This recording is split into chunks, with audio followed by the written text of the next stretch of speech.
2024년 저희 교회 주신 표현은 주의 양은 주의 음성을 듣는다. 다시 말해 저와 여러분은 주의 음성을 들어야 한다라는 겁니다. 주의 음성을 들어야 한다. 그런데 우리의 현실의 문제는 들리지 않는다라는 겁니다. 이 괴리, 이 역설을 어떻게 우리가 극복해 나아가야 하는가에 대한 포커스가 우리 2024년 목회에 주어지고 있는 겁니다. 성도들 모두가 주의 음성을 듣는, 그러기 위해서는 두 가지의 본질적 영성 위에 교회가 세워져야 된다. 첫째, 기도. 둘째, 말씀. 말씀 앞으로 나아가야 된다. 그래서 저희 교회가 다시 한번 큐티의 초심으로 돌아가고자 했습니다. 말씀 묵상함으로. 두 번째, 기도. 기도는 이제 어떻게 기도하는 것이 응답받는 기도이고 예수님의 기도는 어떤 모습이었는지, 그리고 이제 앞으로 사도 바울의 기도를 통하여 저희들이 기도에 대한 은혜를 받고자 합니다. 특별히 성경 속에 기록된 교회를 향한 사도 바울의 기도, 그 기도를 통해서 주님의 음성을 듣는 자의 삶의 모습은 어떤 삶의 모습으로 나아가야 하는지에 대한 은혜를 받고자 합니다. 자, 그럼 왜 사도 바울의 기도인가? 왜 사도 바울의 기도인가? 사도 바울께서는 주님을 만나 일평생 주님과 동행하신 분입니다. 24시간 365일 주님의 음성을 듣고 주님의 뜻에 순종했던 분이십니다. 그분께서 하시는 기도, 그 기도를 통하여 저희들이 어떤 기도가 응답받는 기도이고 어떤 기도가 주님의 음성을 듣는 기도인지를 저희들이 교훈받고자 하는 겁니다. 특히 사도 바울께서는 주님의 부르심에 따라 교회를 세우신 분이십니다. 그리고 교회가 주님의 교회로 올바로 세워져 가기를 양육하며 기도했던 분이십니다. 성도들이 주님 안에 거하며 주님과 친밀함의 인격적 교제로 나아가기를, 주님의 장성한 분량에 이르게 되기를 소망하며 기도하셨던 분입니다. 이런 사도 바울의 기도, 이런 사도 바울의 기도를 통하여 하나님을 믿는 백성, 참된 믿음의 신앙인의 모습은 어떤 모습인지, 하나님께서 사도 바울을 통하여 말씀하시는 게 무엇인지에 대해서 저희가 은혜 받고자 합니다. 특히 어떻게 해야 사도 바울처럼 주님과 소통하는 자의 기도가 될 수 있을까에 대해서 저희들이 도전받고자 합니다. 오늘과 다음 주 말씀은 데살로니가 교회의 성도들을 향한 사도 바울의 그 중보 기도를 살펴보고자 합니다. 특별히 앞서 살펴본 저희들이 기도에 대해서 몇 주 동안 은혜 받았습니다. 그렇죠? 예수 그리스도의 기도의 모습, 그리고 응답받는 기도의 모습은 과연 어떤 모습인지에 대해서 저희들이 은혜 받았습니다. 여러분이 이 말씀을 기억하시고요. 사도 바울의 기도가 지금 적용되어지고 있는, 실제로 기도한 모습이 기록된 겁니다.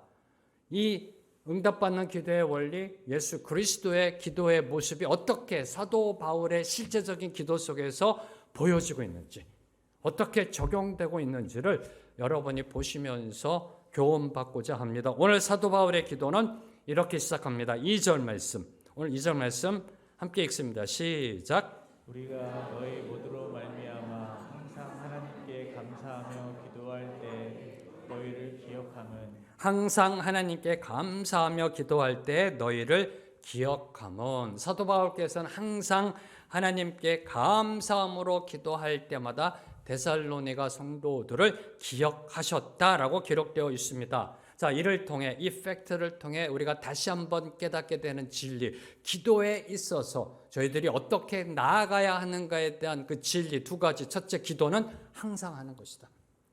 기도는 항상 하는 것이다. 이미 앞서서 저희들이 계속해서 주님의 음성을 들은 그 진리 아닌가요? 기도는 항상 하는 것이다. 기도는 항상 구하고 항상 찾고 항상 두드리는 것이다. 그래서 주님께서는 산상복음 마태복음 7장 7절에 구하라, 찾으라, 두드리라 현재 시제로 말씀하고 계신 겁니다. 여러분이 어제 마태복음 7장 7절 읽어도, 오늘 읽어도, 내일 읽어도 현재 시제입니다. 구하라, 찾으라, 두드리라. 기도의 시제는 현재형이라는 겁니다. 어제도 오늘도 지금도 현재 기도해야 한다. 주님처럼, 주님의 기도처럼 습관을 쫓아 전에 하던 대로 거기서의 기도가 되어져야 함을 저와 여러분에게 권면하고 있는 겁니다. 그래서 성경은 이렇게 권면합니다. 쉬지 말고 기도하라. 쉬지 말고 기도하라. 성령 안에서 무시로 기도하라 라고 권면하고 있는 겁니다. 두 번째로, 기도에는 하나님의 감사가 있어야 한다. 하나님께 대한 감사가 있어야 된다는 사실을 저와 여러분에게 교훈하고 있습니다. 항상 하나님께 감사하며 기도할 때 너희를 기억하면. 데살로니가 성도들을 위해 기도할 때 하나님께 감사했습니다. 그러면서 기도하셨다라는 것입니다. 범사에 하나님께 감사 기도하는 것이 응답받는 기도의 비결입니다. 범사에 하나님께 감사하며 기도하는 그 기도가 능력 있는 기도고 응답받는 기도임을 사도 바울께서 보여주고 계시는 겁니다. 저희가 기도에 대해서 하나님의 그 말씀을 들을 때 계속해서 저희들이 살펴보았던 말씀, 빌립보서 4장 6절과 7절 말씀, 이제 거의 암기할 정도가 되어야 되는 거 아닌가요? 아무것도 염려하지 말고 다만 모든 일에 기도와 간구로 너희 구할 것을 어떻게 구하라고요? 감사함으로 아뢰라. 그리하면 응답받는다라는 겁니다. 모든 지각에 뛰어난 하나님의 평강이 저와 여러분의 마음과 생각과 인생을 지켜주신다. 감사함으로 아뢰라. 그리하면 응답받는다. 다시 한번 강조합니다. 황재명 목사의 강론이 아닙니다. 성경 말씀입니다. 성경 말씀입니다. 감사함으로 아뢰라. 그리하면 응답받는다. 이를 잘 보여주는 것이 다니엘의 기도입니다. 이 다니엘의 기도 지난주에도 저희들이 살펴보았습니다. 다니엘서 6장 10절 말씀 함께 읽습니다. 시작. 다니엘이 이 주소에 왕의 도장이 찍힌 것을 알고도 자기 집에 돌아가서는 윗방에 올라가 예루살렘으로 향한 창문을 열고 전에 하던 대로 하루 3번씩 무릎을 꿇고 기도하며 그의 하나님께 감사하였더라. 기도하며 그의 하나님께 감사하였더라. 지난주 살펴보았듯이 다니엘은 그를 시기하는 대적들, 그들이 자기 목숨을 노리고 함정을 파 놓았다는 것을 알면서도요, 담대하게 이전에 하던 대로 기도하였습니다. 동일한 장소에서 동일한 방법으로 동일한 시간에 기도하였습니다. 전에 하던 대로 하루 3번 하나님께 기도했습니다. 어떻게요? 감사하며 기도했습니다. 하나님께 감사하며 기도했습니다. 여러분이 이때 묵상하셔야 됩니다. 다니엘서 6장에 다니엘이 처한 상황은 감사할 상황이 아니라는 겁니다. 불평불만해야죠. 아닌가요? 하나님, 내가 이렇게 열심히 믿었는데 왜 저를 이렇게 자꾸만 힘들게 몰아가십니까? 내가 뭘 잘못했습니까? 하나님께 나아가고 있는데, 신앙 지키고 있는데 지금 하나님이 좀 처리해 주시지 왜 저를 자꾸만 더 이렇게 힘든 상황으로 몰고 가십니까? 라고 해야 되는 거 아닌가요? 아닌가요? 네. 열심히 살고 있잖아요. 다니엘이 어떻게든지 믿는 자로서 버텨보려고 몸부림치고 있는데 하나님은 도와주시지는 못할 망정, 네. 그 상황 하나 정리해 주지 못하시고 모함받게 하고 이런 상황이라는 겁니다. 그런데 감사함으로 기도했다는 겁니다. 감사함으로 기도했다. 바로 이런 기도가 능력 있는 기도고 주님의 역사를 써 내려가는 기도임을 강조하고 있는 겁니다. 다니엘은 늘 항상 기도를 통하여 하나님과 소통하였습니다. 하나님의 음성을 들었습니다. 그리고 사자굴을 향해 담대하게 나아갔습니다. 기도를 통하여, 감사함의 기도를 통하여 주님과 소통했고 주님의 음성을 들었고 사자굴을 향하여 담대하게 나아갔습니다. 성경을 읽어보세요. 그 굴 안 들어가려고 막 발버둥 치면서요 살려달라고 한 모습이 다니엘에게 없습니다. 담대하게 사자굴을 향해 나아갔습니다. 그리고 기적이 일어났습니다. 사자굴에서 털끝 하나 다치지 않은 것은 물론이고요, 당시 페르시아 왕 다리오, 조로아스터교를 섬기는 우상을 숭배하는 다리오 왕으로 하여금 하나님의 살아계심을 믿고 증거하고 선포하게 만들었던 겁니다. 이것이 전에 하던 대로 감사의 기도의 능력입니다. 전에 하던 대로 감사 기도의 능력, 다시 말해 능력 있는 기도의 핵심은 항상 감사라는 겁니다. 이 두 가지. 항상 전에 하던 대로, 주님은 거기서의 기도, 그리고 감사라는 겁니다. 기억하십시오. 항상과 감사는 기도 응답의 힘입니다. 기도 응답의 힘이고요, 하나님의 역사를 움직이게 하는, 하나님의 역사를 이루게 하는 영적 스위치입니다. 버튼을 누르는 겁니다. 하나님의 역사가 이제 시작되게 하는 그 버튼을 누르는 게 항상 기도, 감사 기도라는 겁니다. 자, 그러면 사도 바울께서 데살로니가 성도들을 기억하며 하나님께 감사하며 기도한 내용은 무엇인가요? 그 내용이 3절에 기록되어 있습니다. 3절 말씀 함께 읽습니다. 시작. 너희의 믿음의 역사와 사랑의 수고와 우리 주 예수 그리스도에 대한 소망의 인내를 우리 하나님 아버지 앞에서 끊임없이 기억함이니. 사도 바울께서는 데살로니가 성도들이 늘 항상 끊임없이 믿음의 역사, 사랑의 수고, 소망의 인내로 살아가기를 기도하였습니다. 첫 번째로 믿음의 역사가 일어나기를 기도하였습니다. 여기에 역사로 번역된 원어의 의미는 행위라는 겁니다. 믿음의 행위. 그래서 우리말 성경을 보면은 믿음의 행위라고 번역되어져 있습니다. 자, 사도 바울께서는 데살로니가 성도들이요 상당히 중요합니다. 단순히 믿음이 있기를 기도한 게 아니라는 겁니다. 주님, 우리 데살로니가 교회 성도들 긍휼을 베풀어 주셔서 믿음을 갖게 없어서 믿음 있게 없어서로 기도한 게 아니에요. 믿음의 역사, 믿음의 행위가 일어나기를 기도하였다라는 겁니다. 자, 이 사도 바울께서 기도하신 이 내용 속에 저와 여러분이 먼저 주목해야 하는 건 믿음이라는 거, 믿는다라는 건 타동사입니다. 네, 오랜만에 문법 나오네, 그죠? 네, 다 아시죠? 자동사, 타동사. 깜깜하신가요? 네. 믿는다, 타동사입니다. 타동사는 목적어를 갖고 있습니다. 목적어를 갖고 있습니다. 다시 말해 믿음에는 대상이 있다는 겁니다. 믿음에는 대상이 있다. 지금 여러분의 믿음의 대상은 누구인가요? 여러분은 지금 누굴 믿고 있나요? 하나님이요? 정말로 하나님 믿고 계세요? 저는 항상 이 질문을 던질 때마다 떠오르는 예화가 있습니다. 여러분 모두 다 알고 있는 예화입니다. 네, 오랫동안 이 강단에서 선포되었던 예화인데요. 실제로 일어난 건지 만들어진 건지는 잘 모르겠습니다. 어느 목사님이 한밤중에 길을 가다가 발을 헛디디어 그만 낭떠러지에 미끄러지셨습니다. 미끄러지다가 겨우 나뭇가지 하나 붙잡고 버티고 계셨습니다. 목사님이니까 기도할 거 아니에요. 하나님 살려주세요. 하나님 살려주세요. 당신의 종을 살려주시옵소서라고 기도하니까 하나님께서 드디어 응답하셨습니다. 그 손을 놔라. 그 손을 놔라. 그때 그 목사님이 뭐라고 소리쳤는지 아시는지요? 그 위에 누구 다른 사람 없어. 네. 정말 하나님 믿으시는지요? 지난주에 살펴보았듯이 우리의 기도는요, 믿습니다. 그런데 주님, 우리의 믿음 없음을 도와주소서의 기도가 되어야 합니다. 믿습니다. 믿음 없음을 도와주소서라고 그 간질병 걸린 아이의 아버지가 주님 앞에 고백했던 그 믿음으로 나아가야 한다라는 겁니다. 성경은 말합니다. 귀신도 하나님을 믿는다고. 야고보서 2장 19절 말씀, 내가 하나님은 한 분이신 줄을 믿느냐? 잘하는도다. 귀신들도 믿고 떠느니라. 귀신들도 믿고 떠느니라. 악한 영들도 믿고 떠느니라. 성경을 보면요, 예수님이 하나님의 아들 그리스도이심을 제일 먼저 알고 고백한 게 귀신들입니다. 악한 영들. 귀신이 귀신같이 알았어요. 그러니까 귀신이겠지 뭐, 그죠? 귀신이 귀신같이 알았습니다. 귀신도 하나님을 믿고 떱니다. 귀신도 하나님을 믿습니다. 자, 그럼 이 귀신의 믿음과 저와 여러분의 믿음의 차이점이 뭘까요? 저와 여러분도 하나님 믿잖아요. 귀신도 믿어요. 귀신의 믿음과 저와 여러분의 믿음의 차이점은 과연 무엇인가요?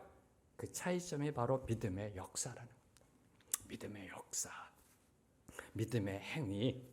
믿음은 교리나 신념이 아니라는 겁니다. 믿음은 단순히 머리나 입술로만 믿는 것이 아닙니다. 마음의 확신이 아닙니다. 믿음은 그 믿음의 대상을 전적으로 신뢰하는 것이며 그 신뢰는 반드시 삶의 행동으로 이어져야 한다는 겁니다. 삶의 행동으로 연결되어져야 된다, 이어져야 한다. 그래서 믿음의 행위가 있기를, 믿음의 역사가 일어나기를 사도 바울께서는 기도하셨던 겁니다. 자, 이 진리를 사도 야고보 사도께서는 이렇게 강조하고 계십니다. 내 형제들아, 만일 사람이 믿음이 있노라 하고 행함이 없으면 무슨 유익이 있으리요? 그 믿음이 능히 자기를 구원하겠느냐? 그리고 이렇게 경고하십니다. 영혼 없는 몸이 죽은 것 같이 행함이 없는 믿음은 죽은 것이니라. 행함이 없는 믿음은 죽은 것이니라. 귀신의 믿음이 바로 이 죽은 믿음입니다. 행함이 없는. 네. 행함이 없는 믿음은 죽은 것입니다. 그래서 그 믿음은 아무런 유익을 저와 여러분에게 주지 못합니다. 저와 여러분을 구원으로 이끌 능력이 없음을 성경은 분명하게 선포하고 있습니다. 그래서 간질병 걸린 아이 아버지는 그렇게 기도했던 겁니다. 믿습니다. 근데 믿음 없음을 도와주소서라고 기도하였던 겁니다. 자, 그러면 행함 있는 믿음. 네. 행함 있는 믿음은 어떻게 할 수 있을까요? 한번 옆에 계신 분 한번 이렇게 보세요. 한번 보시고요. 아, 저분은 진짜 믿는 분이야. 믿음의 역사가 있어. 어떻게 아세요? 네. 행함 있는 믿음이라는 것, 믿음의 행함이 있다는 걸 어떻게 알 수 있을까? 어떻게 알 수 있을까? 이에 대해서 마태복음 7장 20절, 마태복음 7장 20절은 이렇게 대답합니다. 그들의 열매로 그들을 알리라. 주님의 말씀입니다. 그들의 열매로 그들을 알리라. 우리의 믿음이 행함 있는 믿음, 믿음의 역사가 일어나는 믿음, 살아있는 믿음, 죽은 믿음이 아니라 살아있는 믿음임을 보여주는 것이 바로 우리 삶의 열매이다. 그리고 그 삶의 열매가 과연 무엇인지에 대해서 갈라디아서 5장 22절과 23절은 9가지를 제시합니다. 저희 교회 새벽 기도회 때마다 존 스토트 목사님의 기도로 그 열매를 맺고 싶어하며 고백하는 그 열매. 갈라디아서 5장 22절과 23절 말씀 함께 읽습니다. 시작. 오직 성령의 열매는 사랑과 희락과 화평과 오래 참음과 자비와 양성과 충성과 온유와 절제니 이 같은 것을 금지할 법이 없느니라. 사랑, 희락, 화평, 오래 참음, 자비, 양선, 충성, 온유, 절제, 이런 성령의 열매들이 맺혀지는 삶, 그런 삶이 바로 믿음으로 역사하는 삶, 믿음이 살아있는 삶이다라고 성경은 말하고 있습니다. 자, 그러면 이제 여러분의 삶을 한번 보시겠습니다. 네. 주님을 믿으시는지요? 아멘. 하나님 믿으시는지요? 아멘. 그럼 지금 여러분의 삶 속에서 맺혀지는 성령의 열매는 어떤 열매인가요? 네. 어떤 열매가 지금 맺혀지고 있는지요? 자, 이 사도 바울께서 제시한 성령의 열매에 대해서 2가지를 주목하고자 합니다. 첫째, 갈라디아서 5장 22절은 이렇게 시작합니다. 오직 성령의 열매는 사랑, 희락, 이런 순서대로 나아갑니다. 오직 성령의 열매는 사랑. 여기서 저와 여러분이 주목해야 될 것, 열매가 9가지로 제시되어 있습니다. 저와 여러분 성령의 열매하면 9가지로 생각합니다. 만약에 9가지라면은 오직 성령의 열매들은으로 나가야 됩니다. 복수형으로 되어야 되죠.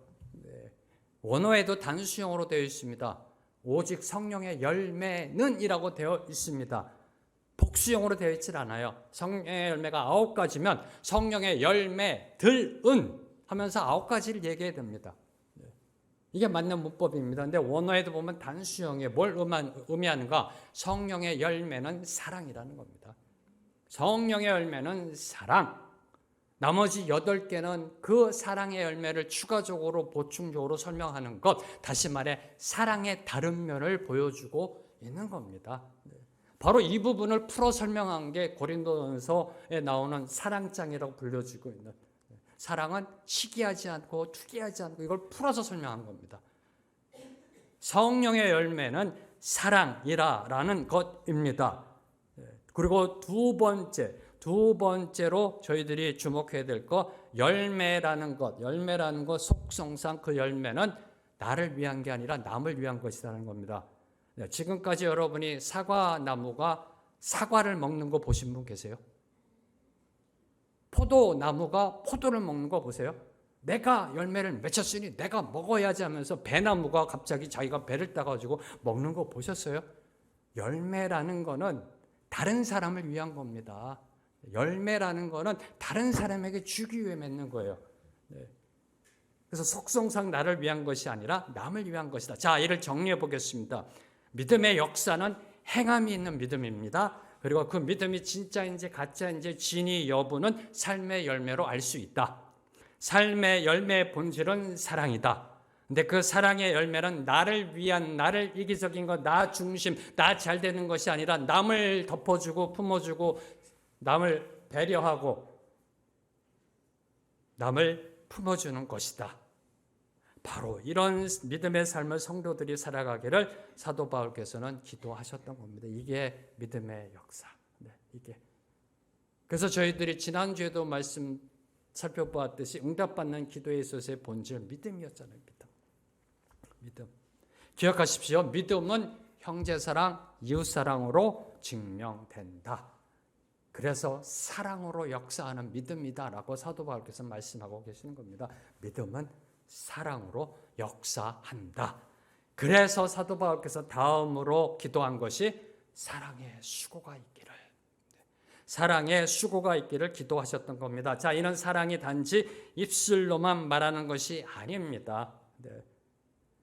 수고를 통해 드러나게 되어 있음을 암시하고 있는 겁니다. 그렇죠? 가끔가다 그런 말 하잖아요. 사랑해 그러면 말로만 그런 말 하잖아요. 이렇게요. 입술로만 말로만 하는 것이 아니라 수고를 통해 드러나게 되어 있다는 겁니다. 여기서 수고로 번역된 그 원어의 의미는요, 힘들게 고생한다는 뜻입니다. 힘들게 고생한다. 뼈 빠지게 고생한다. 최선을 다해 노력한다라는 의미가 이 수고라는 단어 속에 들어가 있습니다. 자, 이 부분 속에 제가 저에게 던졌던 질문이요. 자, 그러면 사랑이 도대체 뭐길래 그리도 고생해야 하는가라는 질문입니다. 그럼 나 사랑 안 할래라는 생각이 들더라고요. 사랑의 수고, 이 수고란 뜻은요, 힘들게 고생하다는 뜻이에요. 뭐 사랑은 연필로 쓰세요. 뭐 이런 로맨틱한 그런 게 아니에요. 힘들게 고생한다. 뼈 빠지게 고생한다. 최선을 다해 노력해야 한다. 그럼 사랑이 도대체 뭐길래 이렇게 고생해야 되는가? 이렇게 노력해야 되는가? 이렇게 수고해야 되는가? 사랑이 도대체 무엇인가? 여러분 사랑이 무엇인지 아시는지요? 요한일서 3장 16절 말씀 함께 읽습니다. 시작.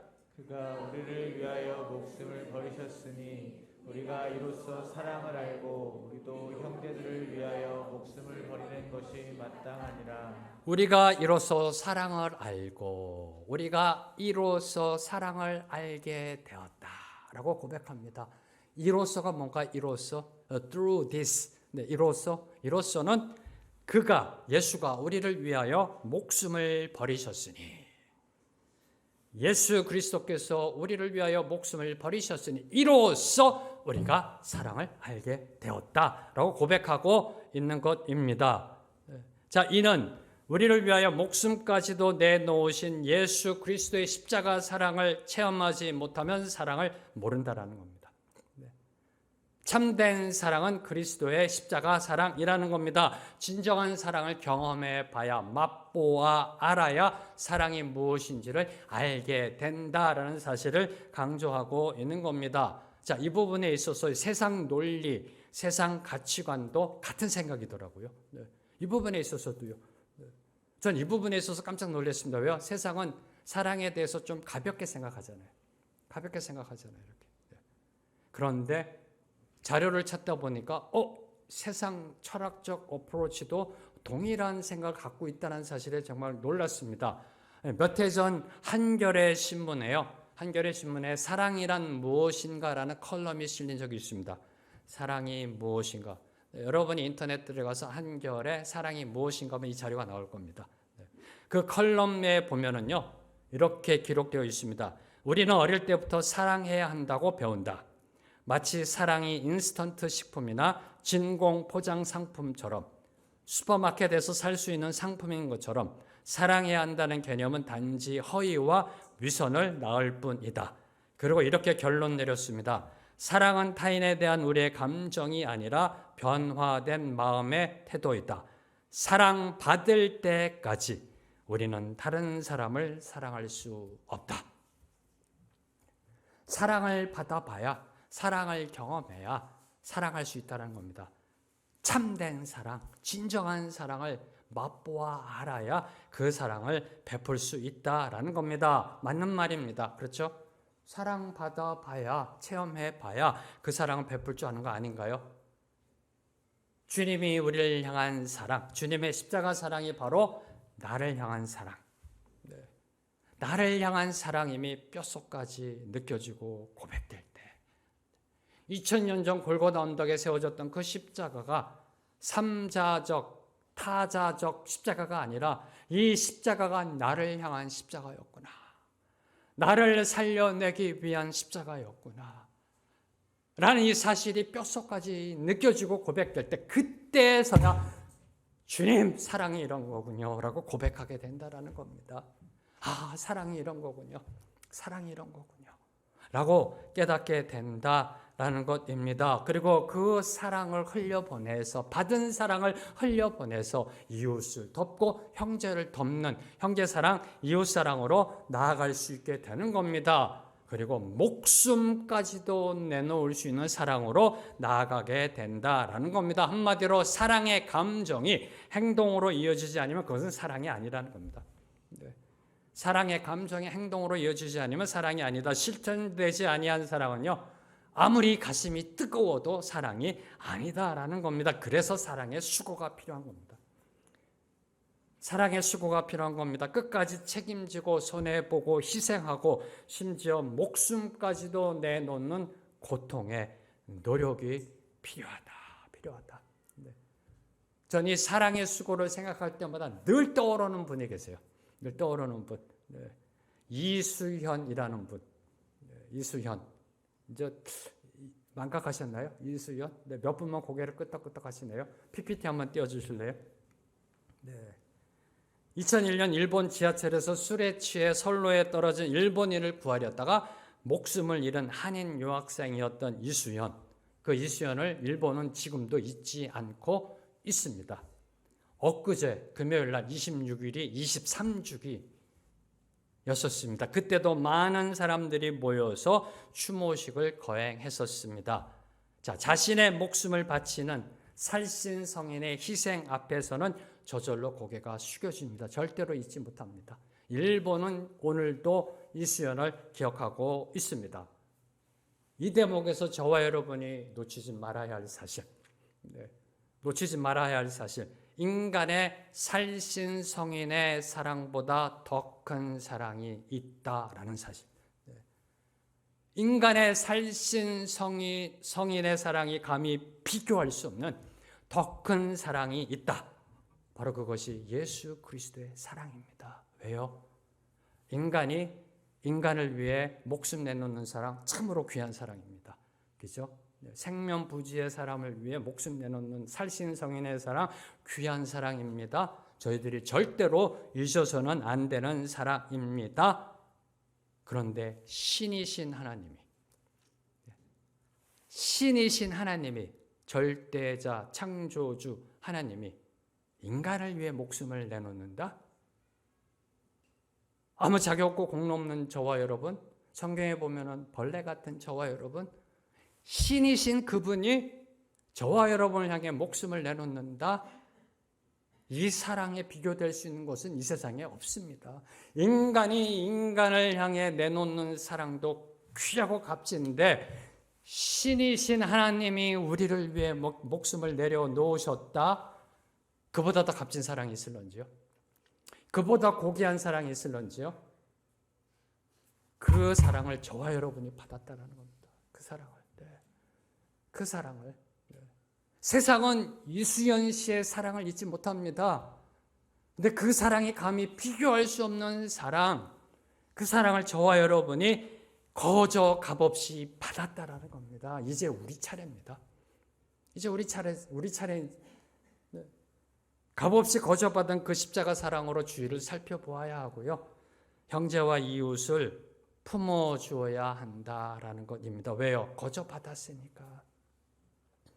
신이신 그 하나님이 우리를 위해 목숨 내놓은 사랑을 그저 값없이 받았으니까, 거저 값없이 받았으니까 계산기 두드리지 말고 옆에 있는 사람 품어줘야 한다라는 겁니다.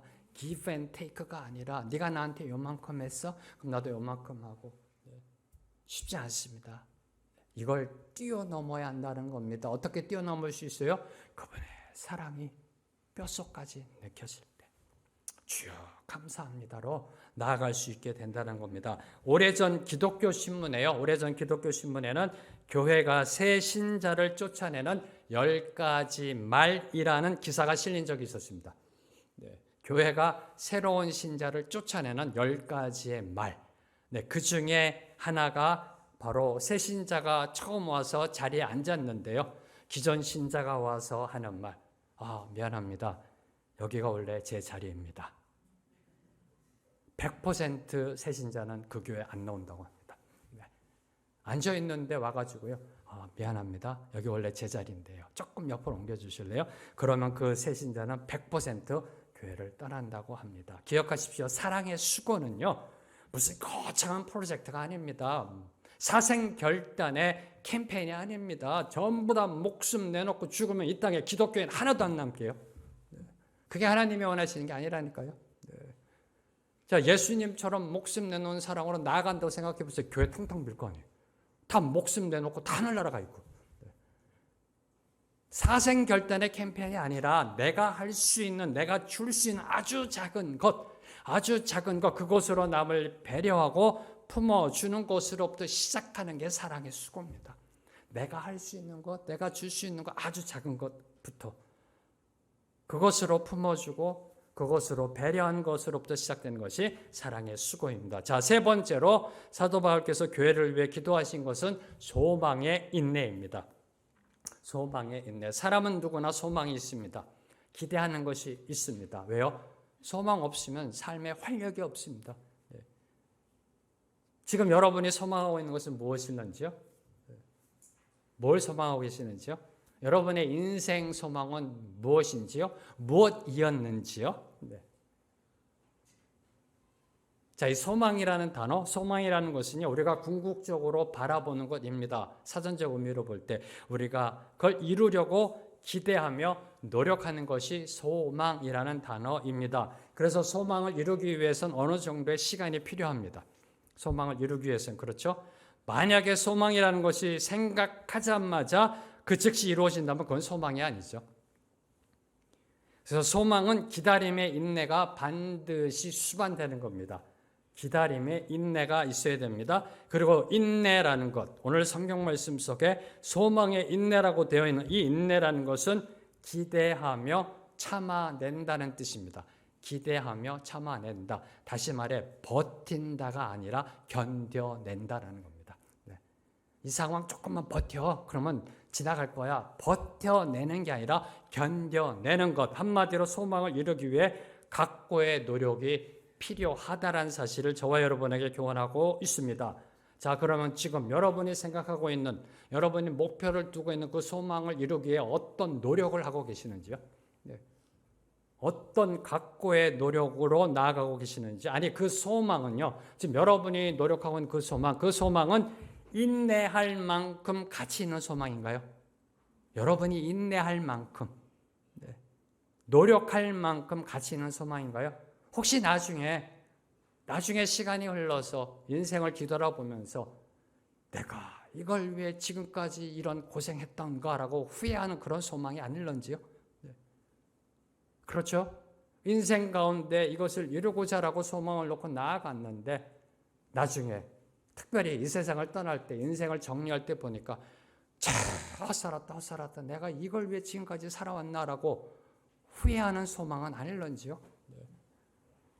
어떤 소망이 진짜 가치 있는 소망일까요? 나중에 뒤를 돌아봐도 진짜 이건 정말 내가 잘 이루었다.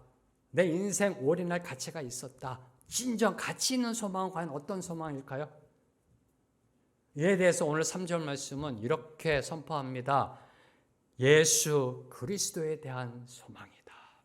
예수 그리스도에 대한 소망의 인내가 있기를 사도 바울께서는 기도하셨습니다. 예수 그리스도에 대한 소망이라고 번역되어 있는데 원어적인 의미는 예수 그리스도 안에서의 소망입니다. 그래서 여러분이 영어 성경을 보면은 In our Lord Jesus Christ, 그리스도 예수 안에서의 소망의 인내가 있기를 사도 바울께서는 기도하셨던 것입니다. 가치 있는 소망은요, 그리스도 안에서의 소망입니다. 사실 우리에게 있어서요, 우리에게 있어서 믿음의 역사가 일어나고 사랑의 수고가 있다 할지라도요, 그리스도 안에서의 소망의 인내가 없으면 그 믿음과 사랑은 결코 지속될 수 없습니다.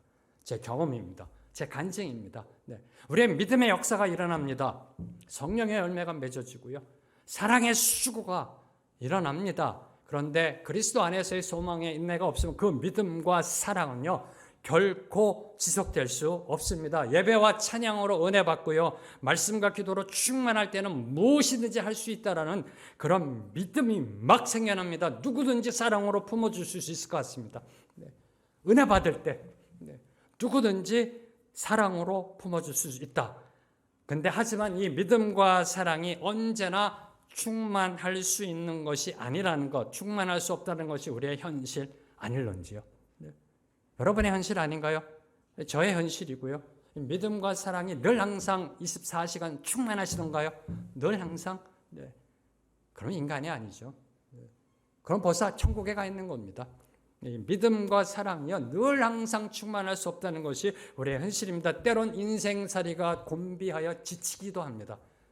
교회 안에서도 이 모양 저 모양으로 시험 들기도 합니다. 믿음으로 하루하루를 살아내도 나의 현실은 변하지 않습니다.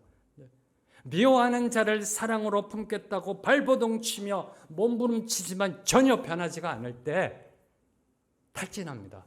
포기합니다. 지칩니다. 넘어집니다.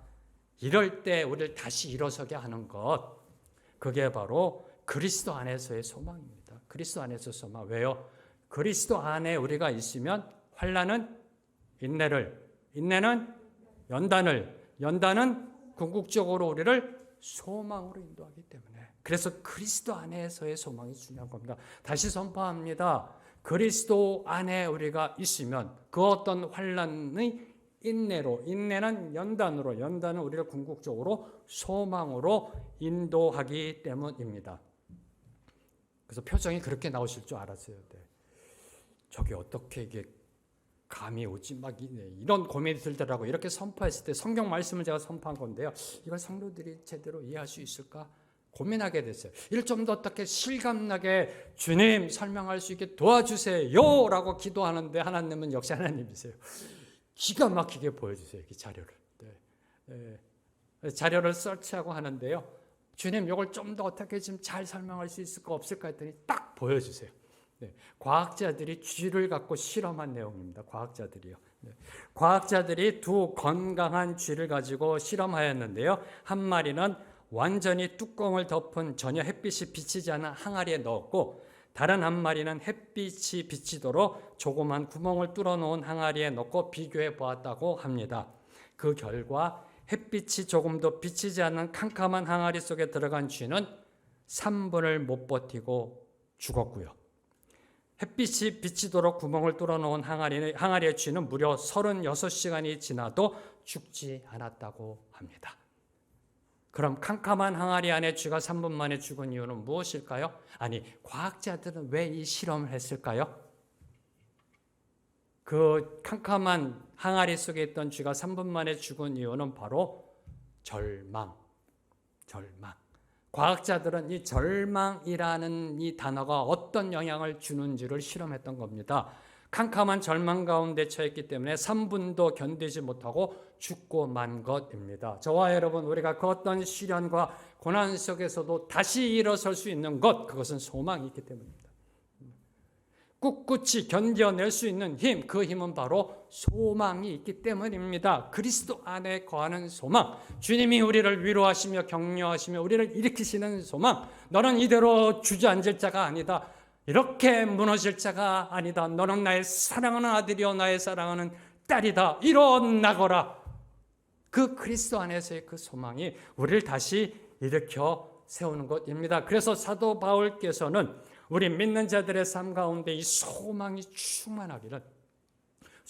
충만하기를 기도하셨습니다. 로마서 15장 13절 말씀 함께 선포합니다. 시작. 소망의 하나님이 모든 기쁨과 평강을 믿음 안에서 너희에게 충만하게 하사 성령의 능력으로 소망이 넘치게 하시기를 원하노라. 소망이 넘치게 하시기를 원하노라. 서로를 쳐다보며 이렇게 축복합니다. 예수 그리스도 안에서 소망 충만하십시오. 이것만 놓치지 않으면요, 이 소망만 놓치지 않으면은요, 다시 일어설 수 있습니다. 믿음의 사랑의 삶으로 나아갈 수 있습니다. 이 소망이 무너지면 믿음이 무너지고 사랑이 무너집니다. 자, 지금까지 내용을 요약하면요, 하나님의 성도로서 제대로 올바로 사는 삶은 믿음의 역사, 사랑의 수고, 그리스도에 대한 소망의 인내로 사는 것입니다. 바로 그런 삶의 모습이 3절을 보면, 오늘 말씀 3절에 보면 우리 하나님 아버지 앞에서 끊임없이 기억되기를 사도 바울께서 기도하셨던 겁니다. 네. 여기서 두 가지를 묵상하고자 합니다. 첫째, 사도 바울의 기도의 결론은 우리 믿는 자들이 하나님 아버지 앞에 기억되는 것이었다라는 겁니다. 네. 하나님 아버지 앞에 항상 끊임없이 기억되는 것, 하나님 아버지 앞에 기억되는 것, 여러분이 잘 알고 있는 코람데오의 신앙인으로 살아가기를 기도하였다라는 겁니다. 코람데오의 신앙인으로 하나님 앞에 거하며 하나님과 의사소통하며 하나님과 친밀한 인격적 교제를 나누는, 하나님 앞에서 하나님의 음성을 듣고 그 음성 들은 대로 살아가는 삶을 살아가기를 사도 바울께서는 기도하셨던 겁니다. 이런 삶을 살아내기 위하여 필요한 것이 믿음의 역사, 사랑의 수고, 그리스도 안에서의 소망의 인내임을 사도 바울께서는 강조하셨던 겁니다. 두 번째로 묵상하는 것, 내가 누구인지, 여러분이 누구인지, 도대체 누구인지 깨닫게 되는 곳이 어딘지 아세요? 네. 21세기 너무나 바쁜 시대였어요. 가끔가다 자기 자신의 정체성에 대해서 망각하고 살아갑니다. 고민을 안 해요. 생각해보는 시간이 적습니다. 내가 누구이지? 나는 제대로 살고 있는가? 나는 어떤 인생길을 걸어가고 있는가? 내가 누구인지 올바로 깨닫는 곳이 어딘지 아세요? 내 안인가요? 내 안? 이에 대해서 유진 피터슨 목사님은 이렇게 말씀하셨습니다. 내가 누구인지 깨닫는 장소는 내 안이 아니라 하나님 앞이다. 하나님 앞이다. 하나님 앞이다. 하나님 앞에 섰을 때 하나님의 빛이 나를 통과합니다. 하나님의 빛이 비추면 머리부터 발끝까지 다 드러나게 되어 있습니다.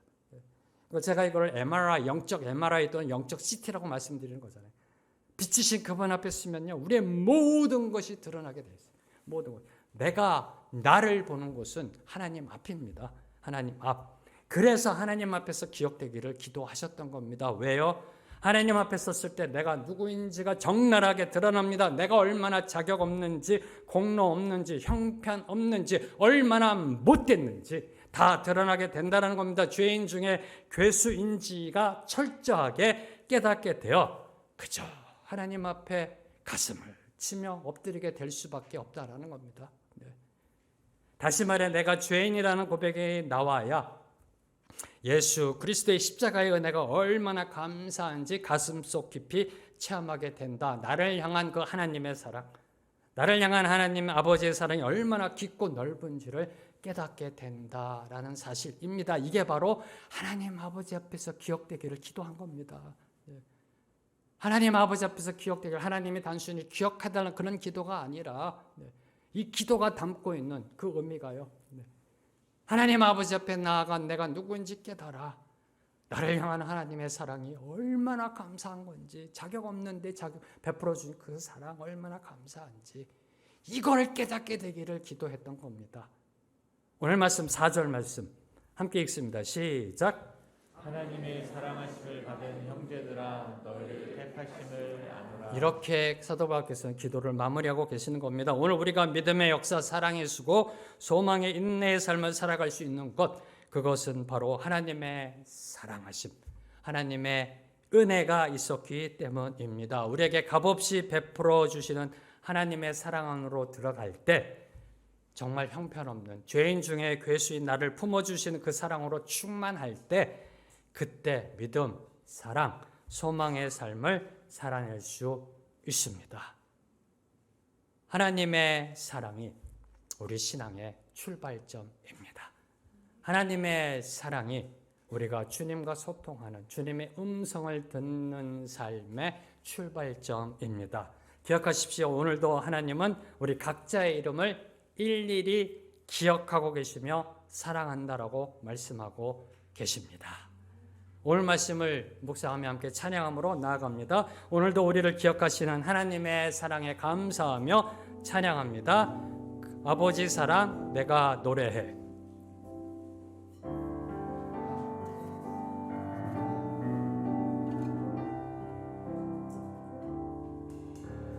아버지 사랑 내가 노래해. 아버지 은혜 내가 노래해. 아버지 은혜 내가 노래해. 그 사랑 변함없으신 거짓 없으신 성실하신 그 사랑 상한 갈 때 꺾지 않으시는 상한 갈 때 꺾지 않으시는 꺼져가는 등불 끄지 않는 꺼져가는 등불 끄지 않는 그 사랑 변함없으신 거짓 없으신 성실하신 그 사랑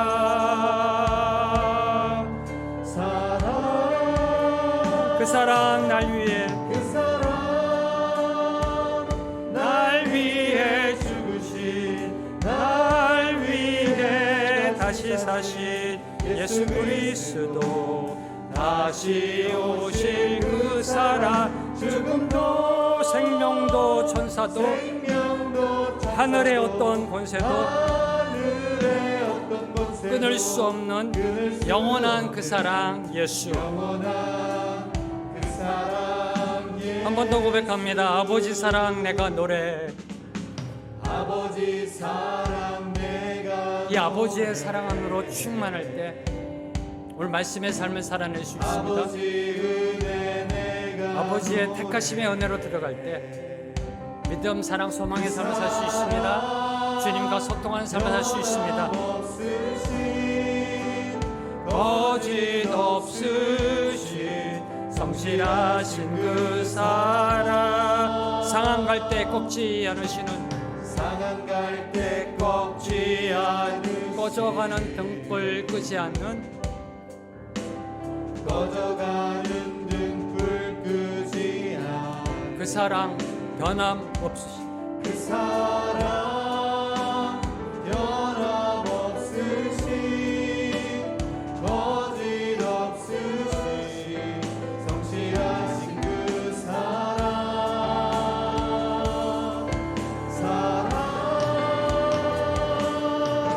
그 사랑 날 위해 죽으신 날 위해 다시 사신 예수 그리스도 다시 오실 그 사랑 죽음도 생명도 천사도 하늘의 어떤 권세도 끊을 수 없는 영원한 그 사랑 예수는 그리스도 예수는 그리스도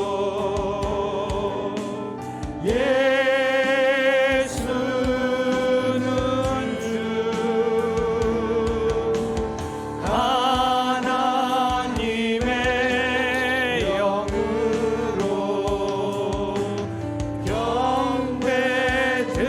경배드리 지존하신 주님 이름 앞에 지존하신 주님 이름 앞에 모든 무릎 꿇고 다 경배해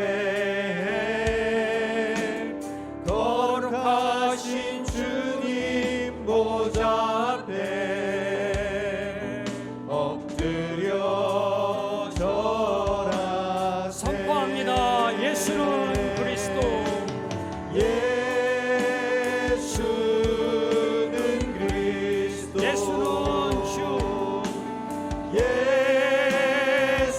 예수는 주 하나님의 영으로 경배드리리 하나님의 영으로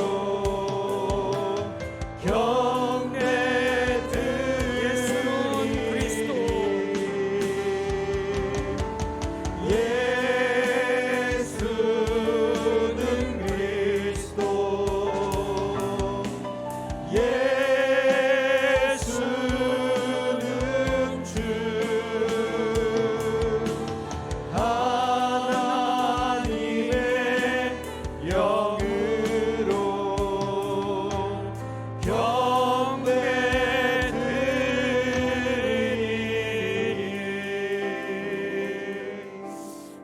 감사합니다. 사도 바울의 기도를 통하여 우리가 어떻게 살아가야 하는지, 어떤 삶이 주님과 소통하는 삶인지, 어떤 삶이 주님의 응답을 듣는 삶, 주님의 음성을 듣는 삶인지 말씀하여 주심에 감사합니다. 늘 항상 하나님 아버지 앞에서 기억되는 삶, 믿음의 역사, 사랑의 수고, 그리스도 안에서 소망의 인내의 삶을 사는 우리 모두가 되게 하여 주시옵소서. 예수님의 이름으로 기도합니다. 아멘.